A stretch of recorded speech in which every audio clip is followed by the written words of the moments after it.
السلام عليكم ورحمة الله وبركاته. معاكم دكتور عبد الوهاب رأفت، أستاذ جراحة الأورام بالمعهد القومي للأورام جامعة القاهرة. استكمالا عن حديثنا عن أورام القولون، الفيديو النهارده إن شاء الله هنبدأ نتكلم مع حضراتكم عن إيه هي خطة علاج أورام القولون الخبيثة، أو إزاي بنعالج سرطان القولون. الأورام الخبيثة في القولون زي أي أورام خبيثة في الجسم، عشان خاطر أقول خطة العلاج بتاعتها لازم أعتمد اعتماد كلي على مرحلة الورم. وقبل ما نتكلم عن خطة علاج سرطان القولون لازم الأول أشرح لحضراتكم يعني إيه كلمة مرحلة الورم، وإيه الفرق ما بين مرحلة الورم ودرجة الورم وتصنيف الورم، لأن في مرضى كتير جدا بيتلخبطوا في المصطلحات ديت وبيلخبطوها مع بعض. تصنيف الورم معناه وصف الورم عن طريق الأشعة، هل الورم ده صلب ولا سائل، حدود الورم أخبارها إيه، وتصنيفات الورم في الأشعة بتبقى غالبا 5 تصنيفات. اما بقى بالنسبه لدرجه الورم اللي هي تيومر جريد، فدي معناها سرعه انقسام الخلايا الخبيثه، ودرجه الورم بتبان في تحليل الانسجه اللي هو تقرير الباثولوجي بتاع العينه اللي بتتاخد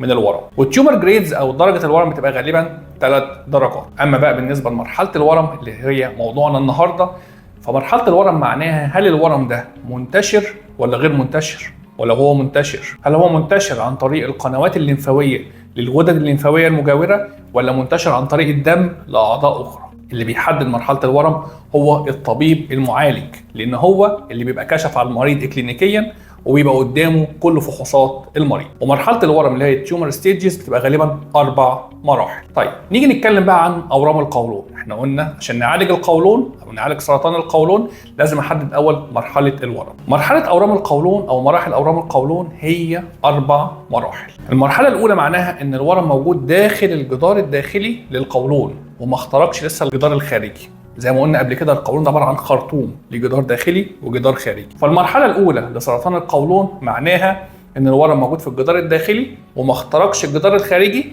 وكمان الورم ما يكونش انتشر عن طريق القنوات الليمفاويه للغدد الليمفاويه، او ما يكونش انتشر عن طريق الدم لاعضاء اخرى. كل ده لازم يتوفر عشان نقول الورم ده في مرحله اولى. المرحله الثانيه معناها ايه؟ المرحله الثانيه معناها ان الورم موجود داخل الجدار الداخلي للقولون واخترق الجدار الخارجي او جزء من الجدار الخارجي للقولون، بس لسه ما انتشرش ولا عن طريق القنوات الليمفاويه للغدد الليمفاويه المجاوره ولا عن طريق الدم لاعضاء اخرى.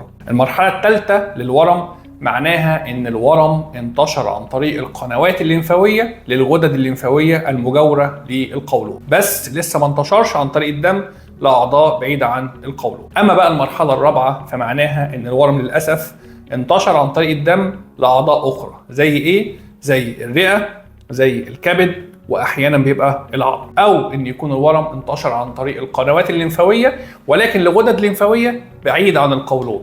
زي ايه؟ زي الغدد الليمفاويه بجوار الشريان الاورطي. او ان يكون الورم انتشر في الغشاء البريتوني للبطن، ودي بنسميها بريتونيال كارسينوماتوسيس. عشان نقول بقى خطه علاج اورام القولون، فخطه علاج اورام القولون لو الورم مرحله اولى او ثانيه او ثالثه بنعمل الجراحه على طول.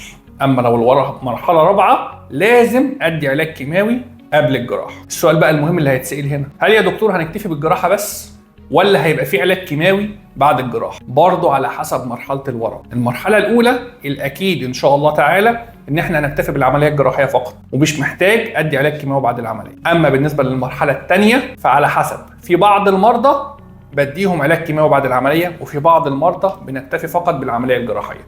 بناء على ايه؟ بناء على 1 عمق اختراق الورم لجدار القولون، 2 هل في حد في العيله جاله سرطان قولون قبل كده ولا لا؟ ساعتها بنسميه هاي ريسك بيشنت في الريسك ستراتيفيكيشن. 3 بعض التحليلات الجينيه او الفحوصات الجينيه زي الكيراس او البيراف او MSI او MMR. اما بقى بالنسبه للمرحله الثالثه والرابعه فالمريض لازم ياخد علاج كيماوي بعد العمليه. علشان كده يا جماعه بنقول لكم كل ما المريض يجي لي بدري كل ما العلاج يبقى ابسط والجراحه اسهل، وكمان نتجنب العلاج الكيماوي. ان شاء الله تعالى هتتابعوني في الفيديوهات الجايه هنتكلم فيها ازاي نعرف ان الجراحه اتعملت بطريقه مظبوطه ولا لا، وهنعرف كمان هل ضروري نعمل تحويل براز بعد جراحه القولون، ولو هنعملها نعملها امتى، وهل التحويل ده هيبقى دائم ولا مؤقت.